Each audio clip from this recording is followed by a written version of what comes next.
Hello everybody, I keep getting questions in all my silver videos. Where do you buy silver from? I keep getting these questions in my comment section. Where do you buy your silver from? Today I want to finally address that in full detail.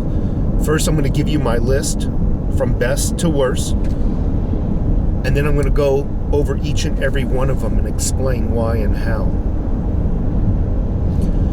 I also want you to know, further down the food chain, you run a greater risk. Online retailers are my first choice in purchasing silver because of a couple of variables: reliability, the quality, the conditioning of the coin, and the fact I normally only have to wait 2 weeks from order to mailbox. Number one choice of online retailers are JM Bullion, SD Bullion, Provident Metals, and finally APMEX. Why finally APMEX? Although they say they sell the same quality of silver coins and whatnot, I find them to be more expensive for the coins as well as their shipping.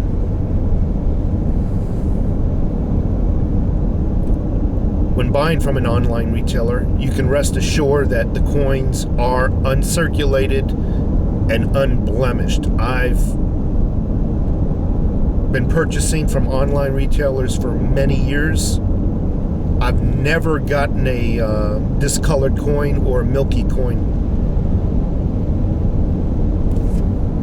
Down the food chain, and when you go down the food chain, I'm not saying that you're going to get messed over every time. I'm just saying your risk increases. Now I'm going to show you this Silver Eagle real quick. You've seen it 100 times before. I hope the camera is actually focusing on this. There's a reason why I'm showing you this yet again. I want you to pay close attention to that edging. I'm hoping again that the camera's picking it up. If not, go to Google Images. But it's very important that you know what that edging looks like, because when you get into the realm of coin shops, pawn shops, Craigslist, and eBay, it's very important that you recognize that edging. Here in Tucson, I'm very fortunate because my next choice is coin shops. I put it above pawn shops. Coin shops, they're a little bit more experienced in what they're buying. But you have to know still, you have to be smarter than the salesperson, because frankly, they could make an honest mistake. That Silver Eagle weighs over 31 grams, so should all yours. Your Silver Eagle should weigh 31 plus grams. When I say plus, it deviates a little bit. One coin might be 31.078. One might be 31.074. But they're all 31 plus. If you run into a Silver Eagle that is not, it is either overly worn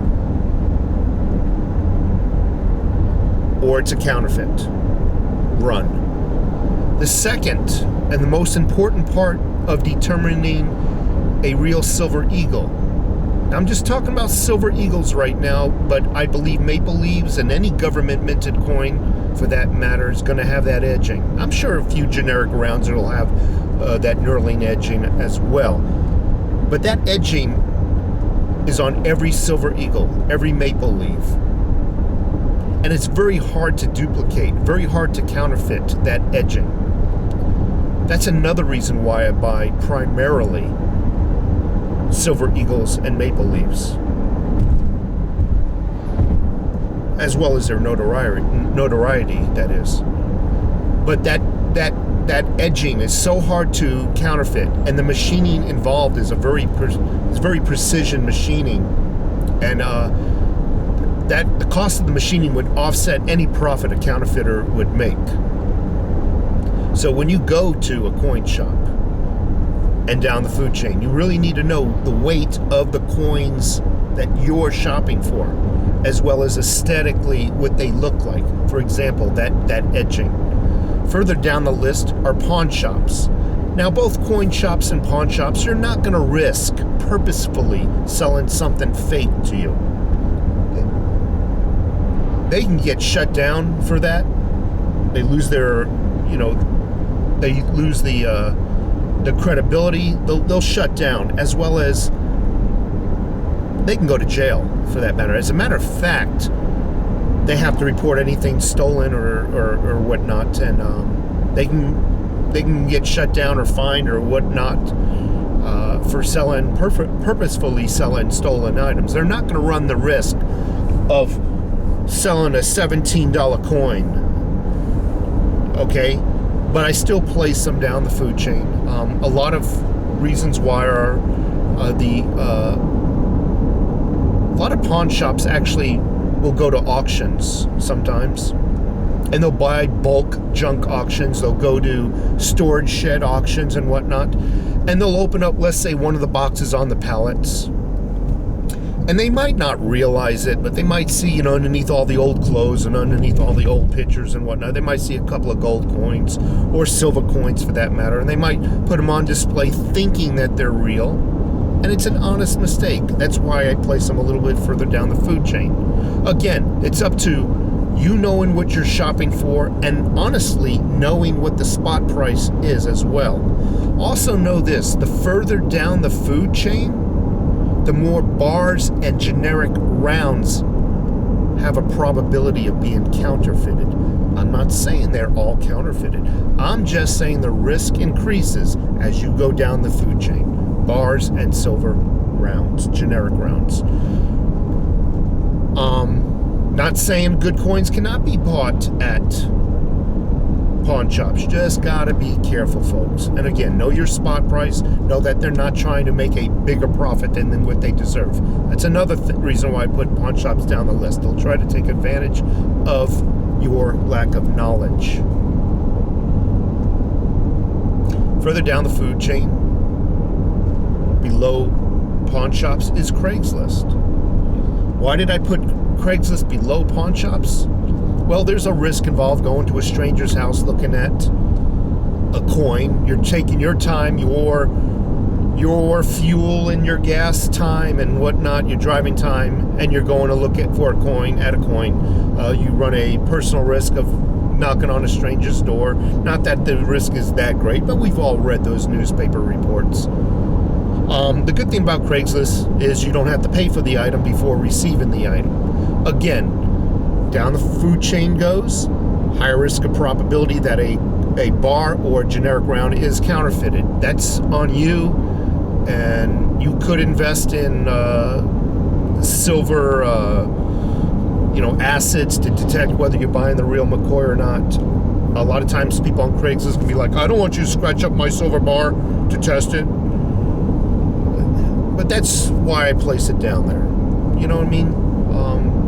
They could have accidentally bought something fake and selling it to you thinking it's real.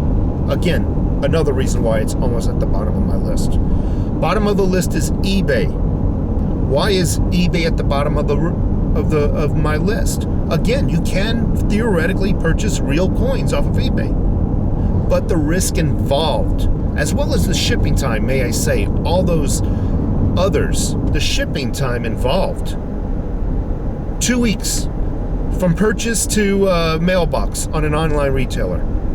It's about the same on eBay. Why not just go right to the online retailer and take zero risk? But on eBay, person selling it, again, might have accidentally bought a fake coin. Might be really trying to sell you a fake coin. When they take a picture of their coin, it might not capture the discoloration of their coin. It might not capture some of the scratches or the worn out marks. It certainly does not capture the weight of the 31 plus grams. You have to pay for it, receive it, determine whether you like the coin or not, and then fight with the seller to return it if you don't like the coin. Again, a lot of my people, a lot of my subscribers say they've had good luck on eBay. I just don't see the logic with eBay. And a lot of people will argue the fact that, well, you can buy from those online retailers at eBay. Well, why not just go directly to the source, I say? Why go through eBay to buy from Why go to eBay to buy from an online retailer? It makes no sense to me. I'm sorry. Go directly to the source. So there is my list. And to recap, my number one choice of purchasing is online retailers. JM Bullion, SD Bullion, Provident Metals, and finally Atmex. Number two choice, I'm lucky here. I got a great rapport with my coin shop. They know me as soon as I walk in the door. I've been doing business with them for years. It's Old Pueblo Coin. If you're in Tucson, you run virtually zero risk with getting a counterfeit coin from them. Honest people, which more importantly, with a coin shop, they know what they're buying. So they're not going to accidentally sell you something fake. In your local areas, go to your coin shops.